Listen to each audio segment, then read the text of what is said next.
Syrie, le régime et les rebelles annoncent un accord dans le sud. Le gouvernement syrien et les rebelles du sud de la Syrie sont parvenus à un accord pour mettre fin à l'offensive dévastatrice que menait le régime depuis le 19 juin dans la province de Deraa, berceau de la révolte anti-Assad. Cet accord, qui concerne uniquement la province de Deraa selon l'Observatoire syrien des droits de l'homme, OSDH, a été obtenu dans la ville de Bousra al-Cham au bout de longues négociations entre Russes, alliés du régime, et factions rebelles, au lendemain d'un déluge de feu qui avait contraint les insurgés à reprendre les pourparlers. Un accord a été obtenu entre le gouvernement syrien et les groupes terroristes, a annoncé l'agence de presse officielle Sana, qui utilise le terme « terroriste » pour désigner tous les groupes qui combattent le régime. Celui-ci prévoit l'entrée en vigueur d'un cessez-le-feu et la remise par les groupes terroristes de leurs armes lourdes et moyennes dans toutes les villes et localités, selon Sana. Ceux qui refusent ce règlement partiront pour la province d'Idlib avec leur famille, a précisé l'agence, une condition sur laquelle les factions rebelles avaient insisté. D'autre part, les déplacés pourront revenir chez eux, d'après la même source. L'offensive militaire du régime a fait au moins 325 000 déplacés, selon le secrétaire général de l'ONU, Antonio Guterres. Jeudi, la Russie avait empêché l'adoption d'une déclaration de l'ONU centrée sur l'aide humanitaire aux populations de Deraa. L'offensive dans le sud de la Syrie, copyright AFP, Omar Kamal. En vertu de l'accord conclu vendredi soir, les institutions de l'État reprendront leur travail dans la région et l'État syrien prendra le contrôle de toutes les positions aux mains des rebelles le long de la frontière jordanienne, selon l'agence Sana. Dans un communiqué, les groupes rebelles ont confirmé l'existence d'un accord pour épargner le centre du Sud, tout en réclamant une supervision de l'ONU pour sa mise en œuvre. Le porte-parole du commandement rebelle, Hussein Abbazid, a affirmé à l'AFP que cet accord constituait la meilleure option possible pour épargner le sang des combattants insurgés. La province de Deraa est frontalière de la Jordanie et décrite comme le berceau de la révolte contre le président syrien Bachar al-Assad en 2011.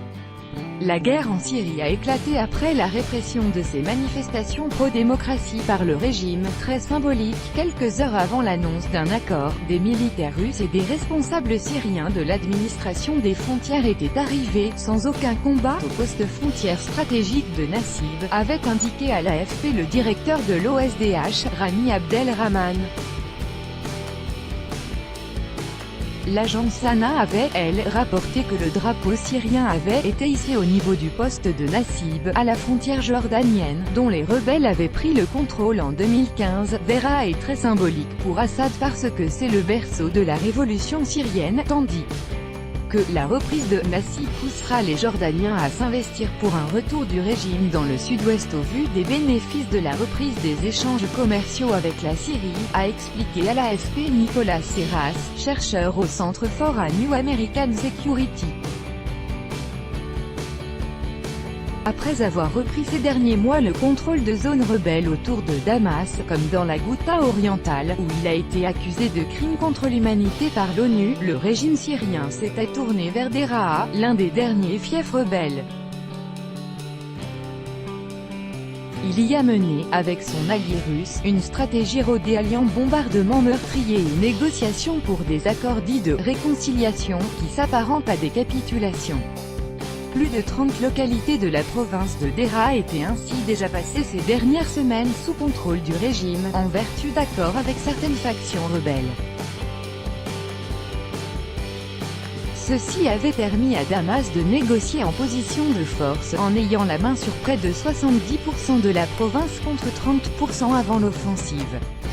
Selon le porte-parole du commandement rebelle, Hussein Abbazid, l'accord de vendredi soir prévoit le transfert en toute sécurité d'au moins 6 000 personnes, combattants et civils, vers la province d'Idlib, nord-ouest, encore sous contrôle insurgé. Selon des sources rebelles, Moscou avait auparavant rejeté un abandon progressif des armes lourdes par les insurgés et tout transfert de population. La province de Deraa avait fait l'objet d'un cessez-le-feu l'an dernier, en vertu d'un accord entre les États-Unis, la Russie et la Jordanie. L'offensive du régime de Bachar al-Assad, qui en a fait fi, a tué 150 civils en moins de 3 semaines. À Besaïra, une localité de la province de Deir ez-Zor, dans l'est de la Syrie, 18 personnes, dont 11 membres des Forces démocratiques syriennes (FDS), ont été tuées vendredi par l'explosion d'une voiture piégée devant un siège de cette coalition de combattants arabes et kurdes soutenus par les États-Unis, a indiqué l'OSDH. L'attentat n'a pas été revendiqué. Tout droit de reproduction et de représentation réservé, copyright 2018, Agence France Presse.